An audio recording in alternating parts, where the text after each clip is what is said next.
Clip number 818۔ اس clip میں قرآن پاک کی سورہ طٰہٰ کی آیت نمبر 65 سے 68 تک کی تلاوت، ترجمہ اور تفسیر قرآن صراط الجنان آپ سماعت فرمائیں گے۔ بسم اللہ الرحمن الرحیم۔ ترجمہ: اللہ کے نام سے شروع جو نہایت مہربان رحمت والا ہے۔ قالوا یا موسیٰ اما ان تلقی و اما ان نکون اول من القا۔ ترجمہ: انہوں نے کہا اے موسیٰ یا تم عصا نیچے ڈالو یا ہم پہلے ڈالتے ہیں۔ قالوا یا موسیٰ، انہوں نے کہا اے موسیٰ۔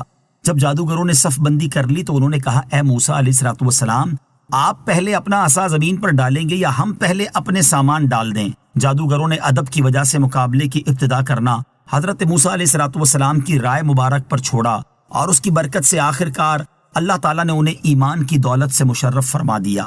قال بل القوا فإذا حبالهم وعصيهم يخيل إليه من سحرهم أنها تسعى فأوجس في نفسه خيفة موسى قلنا لا تخف إنك أنت الأعلى۔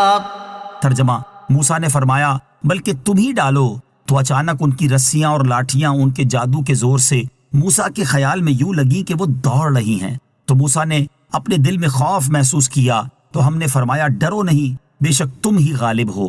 قال بل القوا، موسیٰ نے فرمایا بلکہ تم ہی ڈالو۔ اس آیت اور اس کے بعد والی دو آیات کا خلاصہ یہ ہے کہ حضرت موسیٰ علیہ الصلوۃ والسلام نے جادوگروں سے یہ اس لیے فرمایا کہ ان کے پاس جو کچھ جادو کے مکر و ہیلے ہیں پہلے وہ سب ظاہر کر لیں، اس کے بعد آپ علیہ الصلوۃ والسلام اپنا معجزہ دکھائیں، اور جب حق باطل کو مٹائے اور معجزہ جادو کو باطل کر دے تو دیکھنے والوں کو بصیرت و عبرت حاصل ہو۔ چنانچہ جادوگروں نے رسیاں، لاٹھیاں وغیرہ جو سامان وہ لائے تھے سب ڈال دیا اور لوگوں کی نظر بندی کر دی، تو حضرت موسیٰ علیہ الصلوۃ والسلام نے دیکھا کہ زمین سانپوں سے بھر گئی اور میلوں کے میدان میں سانپ ہی سانپ دوڑ رہے ہیں، اور دیکھنے والے اس باطل نظر بندی سے مسحور ہو گئے، اور کہیں ایسا نہ ہو کہ بعض لوگ معجزہ دیکھنے سے پہلے ہی اس نظر بندی کے گرویدہ ہو جائیں اور معجزہ نہ دیکھیں۔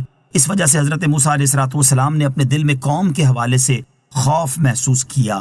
بعض مفسرین فرماتے ہیں کہ حضرت موسیٰ علیہ الصلوۃ والسلام نے انسانی فطرت کے مطابق اپنے دل میں اس بات کا خوف محسوس کیا کہ کہیں وہ سانپ ان کی طرف ہی نہ آ جائیں۔ اللہ تعالیٰ نے حضرت موسیٰ علیہ الصلوۃ والسلام سے فرمایا تم ڈرو نہیں، بے شک تم ہی ان پر غالب آؤ گے اور تمہیں ہی ان پر غلبہ و کامیابی نصیب ہوگی۔